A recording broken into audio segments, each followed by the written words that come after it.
Apologies because today I am in a parking lot, so there's going to be noise, cars driving past, people opening gates, and things like that. Anyway, so the topic we're going to look at today is we're going to continue riffing on more ways of dealing with competition that do not involve price cutting or discounting. Again, we're going to look at more ways of dealing with competition that do not involve cutting your price and do not involve discounting. Now, it's been a couple of days since I was last here, so if I remember correctly, I think that's what we started, and so we're going to wrap it up. So, if you're listening for the first time to the podcast, this episode is a part two. So, skip back and listen to the part one. But just in case I got it wrong and it wasn't the last episode, maybe it was the episode before, shall I just check the timeline, skip back one or two episodes and you'll listen to the part one. So, in the earlier part, if I remember correctly, we said why discounting was a bad idea because it leads to lower margins. Lower margins just means, lower profits, obviously.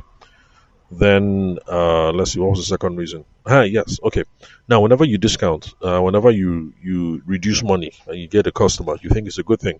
But actually, it's a bad thing because the business is supposed to run on a certain amount of profit. And then if you work for someone else, your commissions, your goals, your whatever are pegged against a certain amount of income, a certain amount of money coming in. So every time you give a discount and the money goes down, you don't realize it, but it means you have to sell more. And depending on the pricing dynamics and the industry, it can have some serious negative effects. There was a guy on YouTube. I can't remember who it was. I think it was Victor Antonio. I can't remember. Victor Antonio is a sales trainer in America, and he's in the business to business segment, and he sells IT infrastructure and things like that. So I think he's the one that did it. How he showed that for people in a certain industry selling a certain kind of product. Sorry, forgive me. There's lots of noise. Cars driving by. Like I said, I'm in a parking lot. So I think it was Victor Antonio, but I can't remember. But bottom line, what I'm trying to say is that this idea is not original to me, and I've seen somebody else demonstrate it. Now, the person showed how, for that particular industry, if you meet certain kinds of people and you give a 10% discount to everybody, and that is what gets you to close the sale, then in that particular case, you would have to sell 33% more to hit your numbers for the end of the year. Let me repeat, because some of you didn't catch it. The first time I saw, I shock, because in my simple layman's brain, because I'm not a mathematician, I was thinking, if you give everybody 10% discount, and it just means you have to sell 10% more, and you hit your target. But no, depending on the pricing structure, depending on what it is that you sell, depending on the number of factors that, quite frankly, I don't understand. In that particular field, you give everybody 10% discount. People come in and they buy. You're feeling happy, like, correct. Then they buy market, then they buy market. Meanwhile, you have to sell 33% more. 33% more to hit your target. So for those of you who you started off the year, you are thinking, at the end of the year, I want to have 70 million in my bank account. And then you're discounting up and down, and you think everything is okay. No, everything is not okay. Now you have to work harder to hit that 70 million in your bank account because you have been discounting up and down anyhow. So price cutting, discounting, not a good idea. In fact, if you are in an environment like Nigeria, you have to be raising your prices because we are in a period of hyperinflation. So the prices got to go up. I was talking to somebody, a Nigerian, about 3-4 days ago. He's based off in Canada. The business is still running back home. We might work together. Maybe we might not. We're still talking. And, for him, he said it like he just had to raise his prices. Like at the end of the day, who is going to chop the loss? Is it him? Like who will chop the loss? The price of everything is going up. The price of raw materials is going up. If you keep your prices constant, like, man, now you suffer. Not to even talk of discounting. So, with the current environment that we're in, brothers and sisters, I am begging you, if you are not brave enough, just keep the price the way it is. If you're not brave, if you want to be brave, small. I beg, increase that price. Things are changing. So, now one of the ways that we are going to deal with discounting, we already kind of touched on it, I think, in the part one, is when we emphasize product differentiation. Product differentiation just means we're different. We'll not be the same. What was that thing they used to say when we were small? If it ain't, what was it again? I can't remember. Anyway, but product differentiation, you just show that we're different. Now, two ways of doing that is number one, your UVP, that's your unique value proposition, and that just means, look, we are better than everyone else, and this is why. And you can only say this is how we're different or we're different than anyone else if you engage with people in conversations to be sure that because people say you're too expensive, and then people just rush to discount.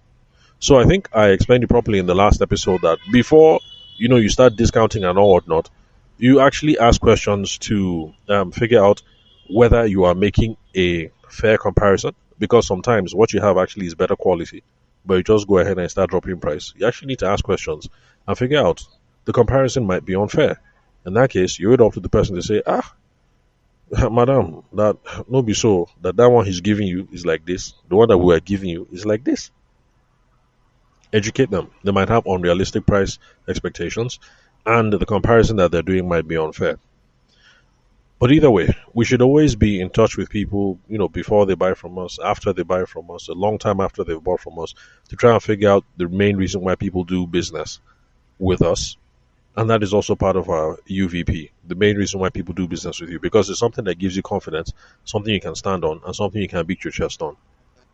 So, back in my event days when I did the exercise, the whole thing of me being the most professional vendor that you'll ever come across, for those of you who, if you listen to the last episode, you'll catch.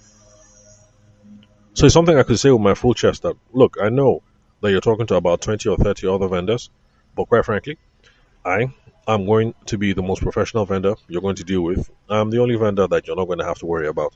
And the reason why I can tell you that is because my past clients have told me that. So you can stand on your full chest when you know your UVP. So you need to know for sure why you're better than anyone else, and you need to know for sure why people do business with you. Because when somebody is trying to play games with you and try to say Chukudi is cheaper, give me a discount, you can stand firmly on what it is you're doing. To say no, we're not going to cut our price.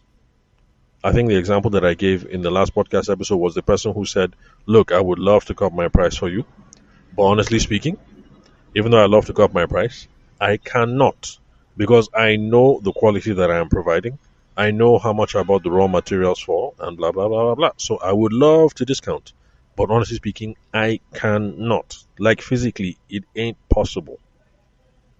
So if the other person gave you a better price, madam, please just go ahead and do business with the other person. So know your UVP. So I think we tackled some of this the last time. Now, one thing I forgot to mention was proprietary features. Proprietary features just means you have something that nobody else has. And to be honest, one reason why I don't talk about proprietary features much is because nowadays it's hard to pull. It is hard to pull. It is something that you like on Samsung. Apple has the equivalent. If there is something that you like on Techno, Redmi has the equivalent. If there is something that you like on Toyota, Mercedes-Benz has the equivalent. So it's very hard nowadays to say that, look, this one thing, now me and me alone get them. It's very hard nowadays. So that's why I don't talk about proprietary features. But if you have a proprietary feature, I beg, say it with your full chest. Say, can I give you a discount? This thing is different. And for this my particular brand, for this my particular whatever, for my particular whatever, I am the only person in the Nigerian market who has this. Go and check it. Now, the closest I've seen to this in real life, that's for me personally, although I wasn't sure if it made a difference, was paint. There's a distributor in Nigeria for a certain paint brand. I'm not going to call them. The paint brand is new. I can't remember which company they're coming off of because it's a franchisor kind of thing. So it's a foreign company. They come in here. In Nigeria, we don't. What do we produce in Nigeria? So we don't produce paint. So I think everything now franchise in the paint space. So Dulux and all these other people, they actually are foreign companies. They have like Nigerian subsidiaries. We import the paint and then we come and sell it here. So franchisor set up shop. So um, the franchisee, Abby, the person that got the franchise, now they claim, and their educational material claims that they are the only ones who have a certain kind of paint in Nigeria that is mold resistant. So they come in, you do the mold resistant something, you screed and then you do the mold resistant thing first. Then after that, you now come and put the mold resistant paint on top. Now, the reason why I say I'm kind of skeptical is because it's not as if I saw it in action. It's just because me, I'm interested in sales. And so, I talk to lots of people. So that is what they claim, that they are the only ones that have mold resistant paint. Now, I just wonder if it's going to make a difference because I wonder how many Nigerians are worried about mold. Now, for me, when I was a little kid, I had breathing difficulties. So it's something that I've always been keeping my eye about. Like, if I start seeing mold, like, I'm not happy. Like, nah, I don't want to raise my kids in this kind of environment. And I know that there are a few Nigerian parents who worry about those sorts of things. But given the Nigerian context, quite frankly, I don't know if most people are worried about that kind of stuff. Like, oh, there's mold? No problem. Won't die. So, in that case, yes, they have some proprietary features, some exclusive proprietary features. Now only them get them. Assuming it's true. They are the only ones in Nigeria. I just wondered, okay, in Nigeria, would that make a difference? I guess in America, it will make a difference. People worried about allergies and stuff like that. So if you now say that, we're the only ones in, on continental America who have mold resistance, something. Okay, yeah, there may be lots of people who say, okay, come, come, give me your paint. So that's the closest thing I've seen for exclusive and proprietary features. So that's why I don't talk about it much because nowadays, honestly, everybody can copy whatever it is you have. Anybody can copy, and everybody eventually will copy. But just in case you're in one of those spaces, reach out to me. Let me know. Let me see what. Let me see the kinds of businesses we have in Nigeria that have exclusive proprietary features. So that's also another way that you can deal with competition and you don't have to cut your price. Then another way that I didn't mention was niching or targeting. So niche just means you narrow down, you focus on a particular industry. No, focus on a particular problem or a particular what will I say now problem set. Because when you niche down, when you start looking for narrow and narrower audiences, typically what happens is that the quality of people go up and the quality of people become more educated. So let's take, for instance, gaming in Nigeria. Now, gaming is very, very big. So if you're making something that is targeting everybody who games, it's if you're looking at gaming as a mass marketing something, it's a big market. So people play mobile games. Like I hear that African countries, Nigeria, and then Asian countries. Is it like Singapore? I think. Is it Nigeria and Singapore? And I can't remember whether it's Nigeria, Singapore. Forgive me, I can't remember. But they're very big in the mobile gaming space. So if you're trying to sell in the mobile gaming industry, like, it will be hard. It will be very, very, very, very, very hard because you're trying to appeal to too many people. But when you narrow down, so like now, for instance, Call of Duty. If you are Call of Duty is one of those shoot 'em up games. Well, at least I think it's a shoot 'em up game. Like you go to shoot, all those games.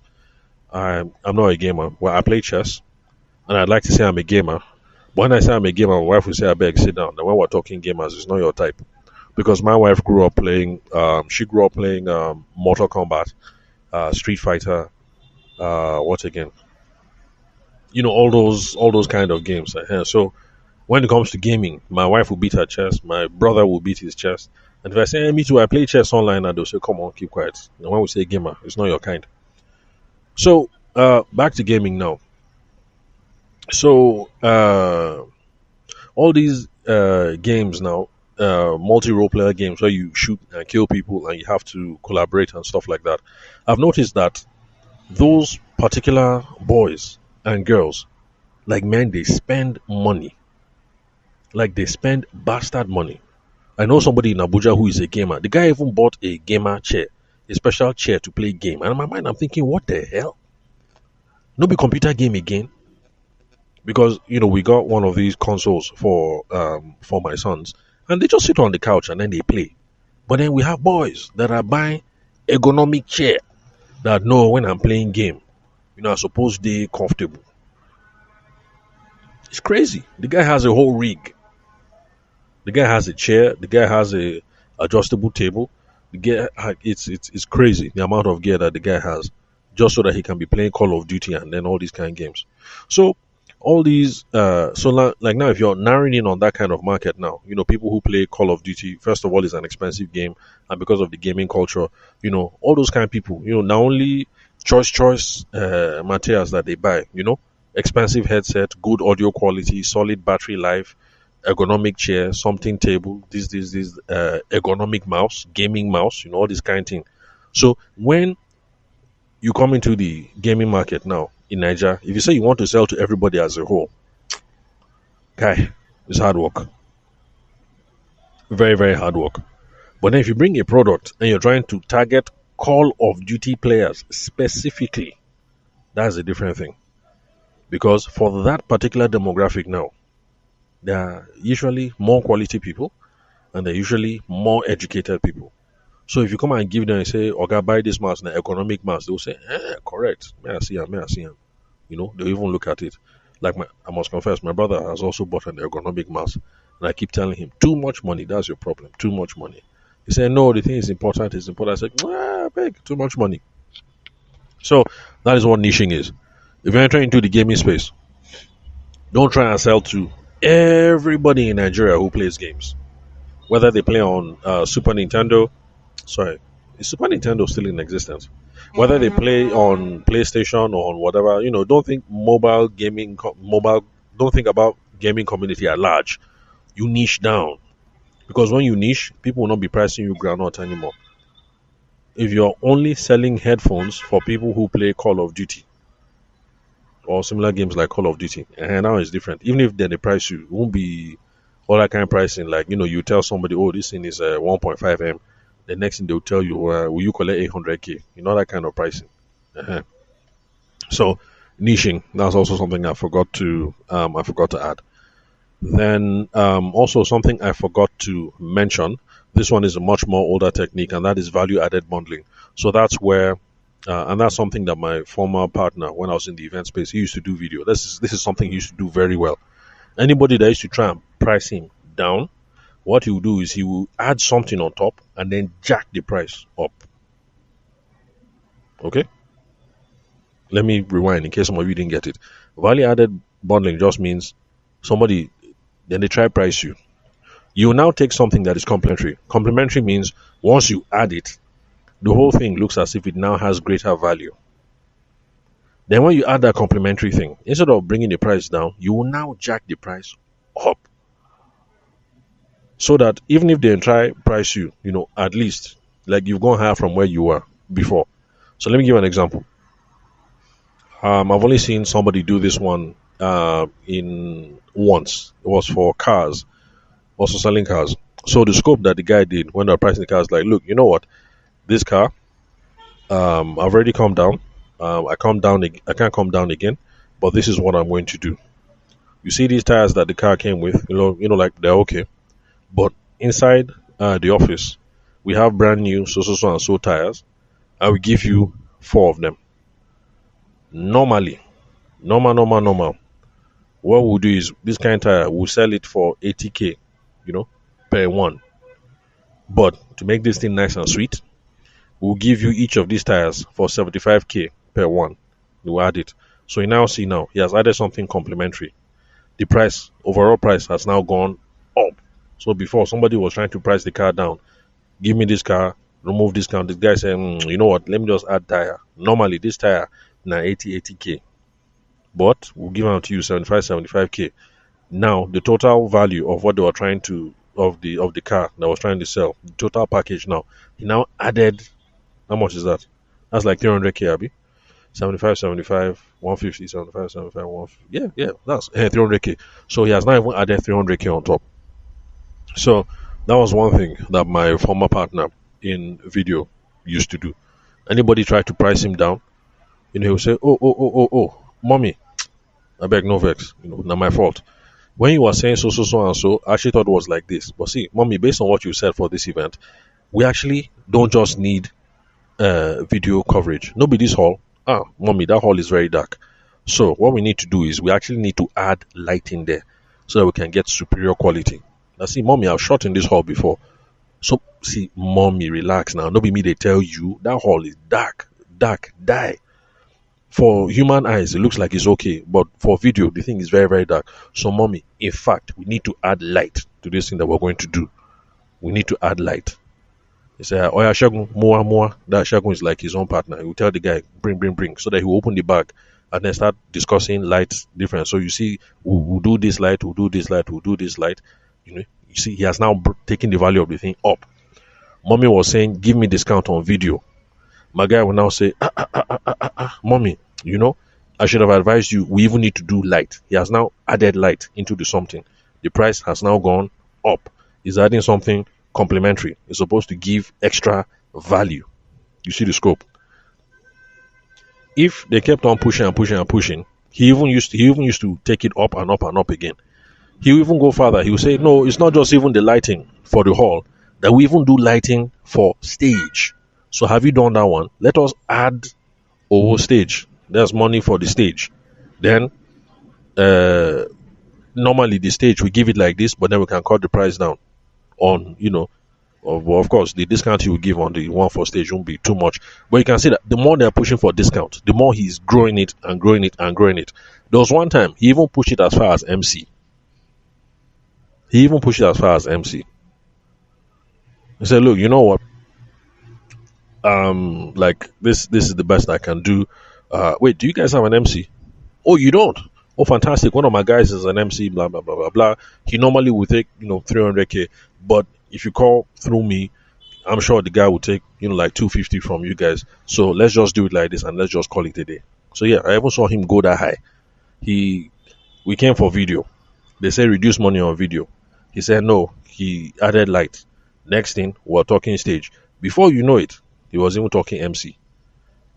The MC is not our own. It's not in our own control. Me, I was photo. He was video. The MC is just, a friend. He now threw that one into the mix. And of course, in this our industry, it's not as if you have jobs every day. Well, I'm not in that industry anymore. But, that kind of thing. If we call the MC to say, oh boy, like there's work, the guy will even be happy. Because it's not as if he was doing anything. So, value added bundling, that's also a technique of dealing with competition. So they try to price you down, you look for something of value, you throw it in, then you jack the price up. There's some people who do this thing differently, especially in the West. What they do is they try to add a loss leader. A loss leader means you add something that makes it look as if the thing is big, but meanwhile, it doesn't really cost you money. So let's say the person wants to buy a camera with lights and stuff like that. They're trying to price you. Say, you know what, I can't reduce the price, but just take this rechargeable battery, just take this set of 4, we'll just give you free, that kind of thing. Because in your own mind, you know that the batteries don't cost much. So that's also another way of dealing with it. So in America, what some people do, and in the UK, is they try and add a loss leader, give this thing to them for free. You'll make it look as if everything is valuable, but meanwhile the thing doesn't cost us money. Then for other people, the different way of doing is value added bundling. You actually put something complementary that increases the amount of value, the amount of enjoyment, the amount of satisfaction that the customer is going to derive, and then you jack the money up. Okay? Jack the money up. I will not be telling people this if I have not seen it. Now, I have not done it, but I've told you. I used to be in business with a Yoruba guy. And this is how the guy dealt with it every single time. In fact, I could even tell his body posture, because normally we would be there, we're talking, and we'll be all relaxed. When they start, what he would do is he would sit up and then he would lean forward. So once I saw the sitting up, I know that this guy has started. He's about to pull that move. Of course, it doesn't work 100% of the time. But anyway, these are just some of the ideas that we can play around with when we are trying to deal with people who are pricing us like groundnut. All right, so it's 30 minutes.